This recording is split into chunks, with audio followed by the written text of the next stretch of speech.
Cuba, daar kwam ik bij. En ja, ik moest even plakken. En toen zit ik in een Lietse caravantje. Je kunt zoiets net bedenken, gast.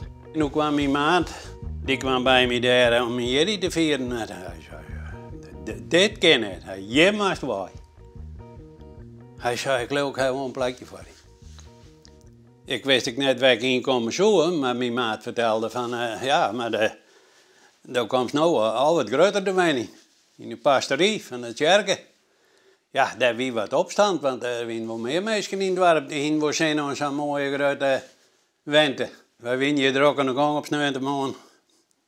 Maar we zitten even aan een bakje koffie. Nou, daar vleeg in de kamer in. Wat, maar deed je? Nou, een maat van mij, die er riep bij Harry Breuker. Die zei, wij hebben hem kraakt. Doe wie het helemaal mis. Maar goed, ik kwam hierin. Nou, en toen heb ik de hele boel opgeknapt, want het weer, ja, snusterig. Ik kwam samen op het idee, ik denk, nou, het huis schilderen en het tuin met kleren, en die hoor je alleen maar wat onderhouden. En, ja, je zou de blom wel, nou, achter de geranium zit ik al.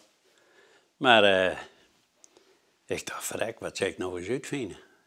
En ik ging met mijn maat ook altijd naar concoursen. Nou, dan zie je die prachtige Friese hinders. Ik heb een soort met hinders werkt.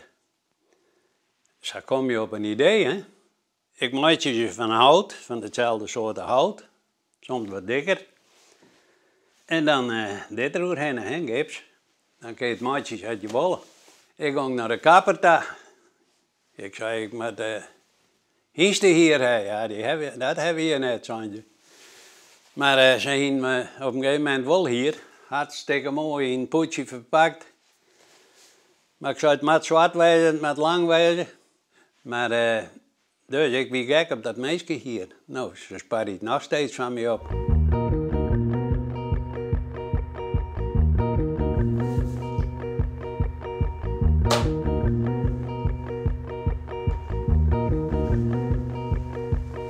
Sadness comes and sadness goes, but also stays and then just grows. What can you do?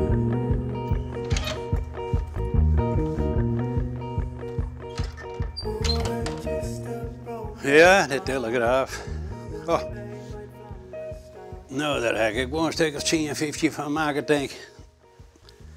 Maar dan ben je zelf al een keer het lief hebben, die ben je zelf kwijt. Maar voor mij had de Telegraaf volle meer inhoud.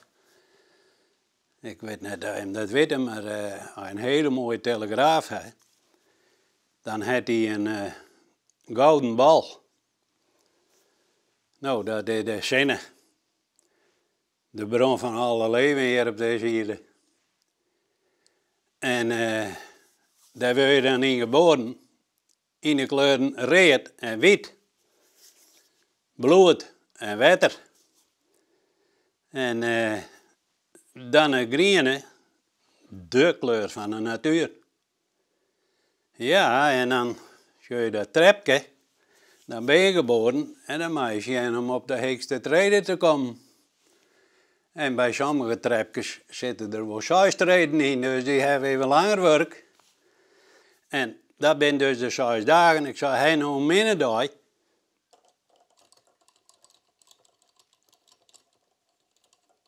Nou ja, ik kan het misschien beter vertellen.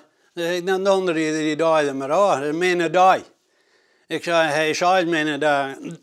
Gooi je er alles uit maar aan. En hing het de Telegraaf bij jou altijd vol, of mag je er zelfs ik wel eens even een blokje aanhalen?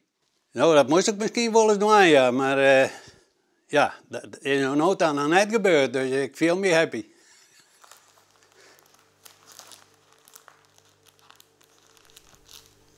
Nou begonnen we dit verhaal met het feit dat jou in Cuba zitten. Wat maakt je jou in Cuba? Nou, ik wist scheiden en toen kon ik het nergens meer vinden. Totdat een grote maat van mij zijn 6 weken weer van hier maar kwam. En toen ging ik de volle malcontrole en die malcontroleur die nam een boekje mee. Werd een reis insturen naar Cuba. 17 dagen voor 1700 goenen. Zo hebben we heel Cuba reizen, maar dat heeft mij op het idee gebracht om op te houden met de burgerij en eventueel dat de mogelijkheden weer in Cuba weer te beginnen. Maar kon je dat allemaal in Cuba? Ik hier daar in die reis, nou ja, de mooiste faam van de hele wereld, zeg ik dan maar, vond. En daar begon ik maar te schreeuwen en dat klikte. Dat die heb ik jou een keer naar Nederland halen. Toen zei de Fries van de vreemdelingenpolitie van Snitsie, zei ze mij van, nog één keer, dan zorg ik dat ze een verblijfsvergunning krijgen. Maar ja, Safir is nooit gekomen. Toen kreeg ik op een gegeven moment in de kop ophouden en daarheen. Maar 2012 ben ik er weer bij gekomen.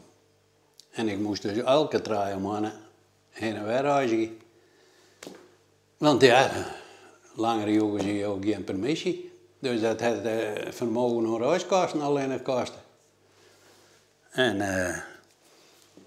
ja, het was niks. Dus op een gegeven moment ben je het zet en dan mag ik weer een knoop terughakken, al hoe zwier dat weer. Ik ben maar getrouwd. Ja, op een gegeven moment heb ik een brief naar mijn bijna geschreven en naar mijn broers en zusters. Nou ja, jammer genoeg, maar het gaat op. Toen kwam ik dus hier en toen kwam ik dus in een caravantje bij de boer, wat ik al verteld heb. Nou, zei ze gewoon.